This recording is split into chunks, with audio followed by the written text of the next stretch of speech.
ఓవైపు ఆకలి చావులు, మరోవైపు అవమానాలు, అడుగడుగున జర్నలిస్టులకు అవమానాలు, ఆర్టీసీ డ్రైవర్ కండక్టర్ల అహంకారానికి పరాకాష్ట.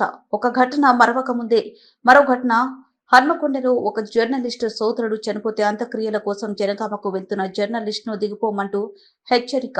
ఒకే బస్సులో ఎంతమంది వస్తారు అంటూ గొడవ పెట్టుకున్న డ్రైవర్, కండక్టర్ డ్యూటీలో లేకుంటే నీ సంగతి చూసేవాడినంటూ బెదిరింపులు. ఎవరికి చెప్పుకుంటావో చెప్పుకో అంటూ జర్నలిస్టులను బెదిరించిన కండక్టర్, అరే వీడి పాస్ గుంజుకొని డిపోలో అప్పచెప్పు, అక్కడ మాట్లాడదాం అంటూ బెదిరింపులు.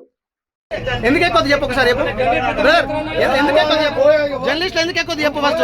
ఒక్క బస్సులో ఎందుకు ఎక్కువ జర్నలిస్ట్ ఎందుకు ఎక్కువద్దన్నా నువ్వు? ఎందుకు ఎక్కువద్దన్నావు చెప్పు నువ్వు. ఇప్పుడు ఏమన్నావు? అవును, ఒక్కదాన్ని ఎక్కువద్దా చెప్పు. నలుగురు ఎక్కువదా చెప్పు ఫస్ట్. ఒక్క బస్సులో నలుగురు ఎక్కువదా చెప్పు ఫస్ట్. వాదన కాదు, నువ్వు ఒక్క బస్సులో నలుగురు ఎక్కువదా చెప్పు. ఎక్కువదా చెప్పు నువ్వు ఫస్ట్. నువ్వు ఎక్కువదా చెప్పు ఫస్ట్.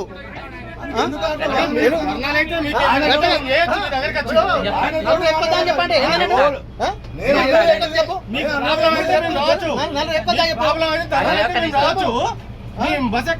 చనిపోయిండా ఒక విలేకరి చనిపోయిండు, అక్కడ పోతాను అడిగింది కదా. నువ్వు ఏమడుగుతున్నావు?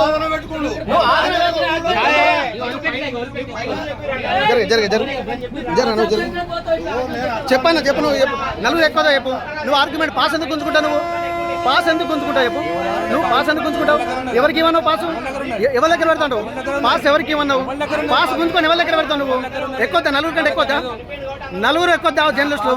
నువ్వు ఫస్ట్ చెప్పు. జర్నలిస్టులు ఎక్కువదా చెప్పు. మీరు చెప్పండి, ఎక్కువద్దా? నలుగురు ఎక్కువదా చెప్పు. చెప్పు రీ.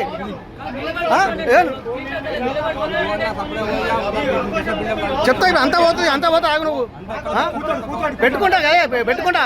మీరు నిన్న మీ కండక్టర్ గురించి ఏమో మేము మాట్లాడాలి. మీ కండక్టర్ గురించి ఏమో మేము మాట్లాడాల్సి వస్తుంది.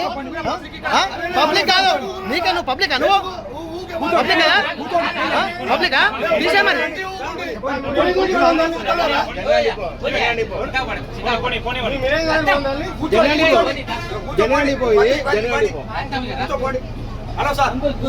మీ జనగం డిపోలో అవుతారు.